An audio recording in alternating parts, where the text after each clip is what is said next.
എ.ആർ. മുരുകദോസും Bollywood super താരം സൽമാൻ ഖാനും ഒന്നിച്ച ചിത്രമായിരുന്നു സിക്കന്ദർ. വലിയ പ്രതീക്ഷയോടെ ആരാധകർ കാത്തിരുന്ന ചിത്രം പക്ഷേ ബോക്സ് ഓഫീസിൽ തകർന്നടിഞ്ഞു. ഇപ്പോഴിതാ സൽമാൻ ഖാനുമായി സഹകരിച്ചപ്പോൾ താൻ നേരിട്ട വെല്ലുവിളികളെക്കുറിച്ച് തുറന്നു പറയുകയാണ് സംവിധായകൻ. എ.ആർ. മുരുകദോസ് സംവിധാനം ചെയ്ത സൽമാൻ ഖാനെ നായകനാക്കിയ ചിത്രമാണ് സിക്കന്ദർ. കത്തി, തുപ്പാക്കി, ഗജനി, ഏഴാം അറിവ് തുടങ്ങിയ ബ്ലോക്ക് ബസ്റ്റർ തമിഴ് ചിത്രങ്ങളുടെ സംവിധായകനാണ് മുരുകദോസ്. പക്ഷേ സിക്കന്ദർ ഒരു പരാജയ ചിത്രമായിരുന്നു. തുടക്കത്തിൽ സിക്കന്ദറിന്റെ ബോക്സ് ഓഫീസിലെ മോശം പ്രകടനത്തിന് കാരണം ഭാഷാ തടസ്സമാണെന്ന് മുരുകദോസ് പറഞ്ഞിരുന്നു. എന്നിരുന്നാലും അടുത്തിടെ നൽകിയ ഒരു അഭിമുഖത്തിൽ യഥാർത്ഥ പ്രശ്നം സ്വന്തം പ്രകടനമായിരുന്നുവെന്ന് സംവിധായകൻ സമ്മതിച്ചിരുന്നു. ഒരു സൂപ്പർ സ്റ്റാറിനൊപ്പം സിനിമ ചെയ്യുന്നത് അതിന്റേതായ വെല്ലുവിളികൾ നിറഞ്ഞതാണ്. സിക്കന്ദറിൽ സൽമാൻ ഖാനുമായി പ്രവർത്തിച്ച അനുഭവത്തെക്കുറിച്ചും അദ്ദേഹം വ്യക്തമാക്കി. സൽമാൻ പകൽ സെറ്റിലെത്തില്ല.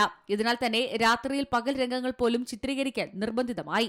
സൂപ്പർ സ്റ്റാറിനായി ടീം പലപ്പോഴും കാത്തിരിക്കേണ്ടി വന്നിരുന്നു. സാധാരണയായി രാത്രി 8 മണിയോടെയാണ് അദ്ദേഹം സെറ്റിലെത്താറുള്ളത്. സൽമാൻ ഖാൻ വൈകി എത്തിയതിനാൽ മറ്റ് അഭിനേതാക്കൾക്ക്, പ്രത്യേകിച്ച് ബാലതാരങ്ങൾക്ക് രാത്രി ഷൂട്ടിങ്ങിനിടെ ക്ഷീണിതരാകുകയും ഉറങ്ങുകയും ചെയ്യാറുണ്ടെന്ന് സംവിധായകൻ കൂട്ടിച്ചേർത്തു.